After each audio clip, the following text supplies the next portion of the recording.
జగన్మోహన్ రెడ్డి పనైపోయిందని ఎవరైనా అనుకుంటే వాళ్ళు అతి పెద్ద పొరపాటు చేసినట్లేనని తాజా పరిణామాలు నేరుగానే చెబుతున్నాయి.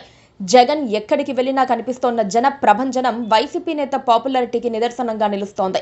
సరిగ్గా ఏడాది క్రితం కేవలం 11 స్థానాలకు పరిమితమై అధికారం నుంచి వైదొలిగిన వైఎస్ఆర్సీపీ ఒక్క రోజు కూడా నిరాశ చెందలేదని వరుస ఘటనలు, జగన్ పెడుతోన్న మీటింగులు చెబుతున్నాయి.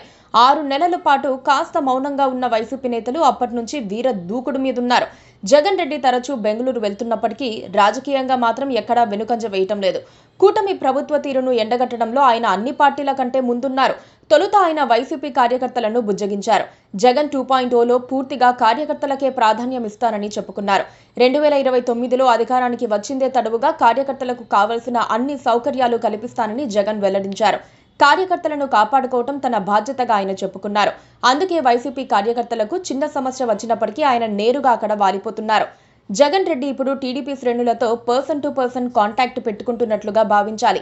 కార్యకర్తలంతా తన కుటుంబ సభ్యులేనని సందేశం ఇచ్చేందుకు ఆయన వెనకాడటం లేదు. ఏడాదిలోనే జగన్ రెడ్డి పాపులారిటీ పెరిగిపోయిందని గ్రహించి దాన్ని డిస్టర్బ్ చేసేందుకు అధికార పక్షం చెయ్యని ప్రయత్నం లేదు. ఎల్లో మీడియా ద్వారా జగన్ పై రోజువారీ టన్నుల కొద్దీ బురద జల్లేందుకు ప్రయత్నిస్తున్నప్పటికీ జనం పెద్దగా పట్టించుకోవటం లేదని ఆయన పర్యటనలకు వస్తోన్న జనాన్ని బట్టి అర్థం చేసుకోవచ్చు. మాజీ ముఖ్యమంత్రి ఎక్కడికి వెళ్లినా జన ప్రభంజనం కనిపిస్తోంది. పొగాకు రైతుల కష్టాలు తెలుసుకునేందుకు ప్రకాశం జిల్లా పొదిలి పొగాకు బోర్డు కార్యాలయానికి జగన్ వెళ్లారు. జగన్ వస్తున్నారని తెలిసి చుట్టుపక్కల గ్రామాల నుంచి భారీ సంఖ్యలో ప్రజలు తరలి వెళ్లారు. సుమారు 3 కిలోమీటర్ల పొడవున జనమే జనం. ఇసుకేస్తే రాలనంత జనంతో పొదిలి కిక్కిరిసింది. ఈలోపు జగన్ కు వ్యతిరేకంగా కూటమి కార్యకర్తలు నిరసనలు నిర్వహించేందుకు ప్రయత్నించగా కొంత ఉద్రిక్తతలు ఏర్పడిన మాట వాస్తవం. అయినా కూడా భారీగా తరలి వచ్చిన జనం ఒక్క ఇంచు కూడా వెనక్కి తగ్గలేదు. పర్యటన ఒకసారి వాయిదా పడిన తర్వాత కూడా అదే స్థాయిలో జనం వచ్చారంటే జనం కోసం వాళ్ళు ఎంతగా వేచి చూస్తున్నారో అర్థం చేసుకోవచ్చు. ఆయన పొదిలి పర్యటన ఆద్యంతం వైసీపీ శ్రేణుల ఆనందోత్సాహాల మధ్య సాగింది. జగన్ కు లభించిన జనాదరణ వైసీపీలో సమరోత్సాహాన్ని నింపింది. మరోసారి వైసీపీకి అధికారం లభిస్తుందనే ధైర్యాన్నిచ్చింది. ఈ స్థాయిలో జగన్ కు జనాదరణను వైసీపీ కూడా ఊహించలేదు. చీమల పుట్ట పగిలి ఒక్కసారిగా చీమలన్నీ బయటకి వచ్చినట్టుగా జగన్ పర్యటన జనంతో కొనసాగింది. 2019 ఎన్నికలకు ముందు జగన్ ఎంత పాపులర్ నాయకుడో ఇప్పుడు కూడా అదే పరిస్థితి ఏర్పడిందని చెప్పాలి. అప్పుడు వచ్చినట్లుగానే జనం ఇప్పుడు కూడా జగన్ మీటింగ్లకు వస్తున్నారు. ఇటీవల పోలీసు జులుం బాధితుల కుటుంబాలను పరామర్శించేందుకు జగన్ తెనాలి వెళ్లినప్పుడు కూడా జనం భారీగా తరలివచ్చారు. ఆ జన సందోహాన్ని చూసి కూటమి షాక్ అయిన మాట వాస్తవం.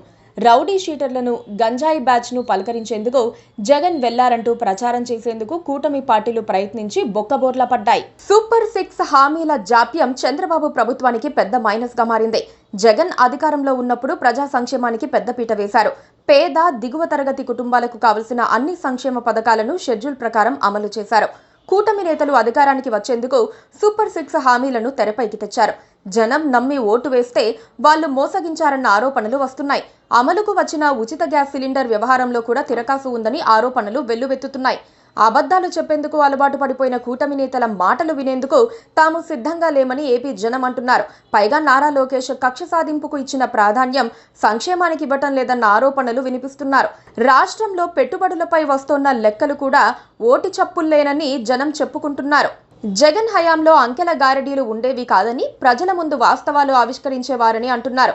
అందుకే జగన్ పట్ల జనంలో విశ్వాసం మళ్లీ పట్టాలెక్కింది.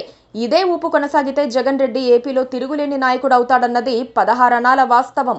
Please subscribe to KTV Telugu. KTV Telugu. KTV Telugu channel.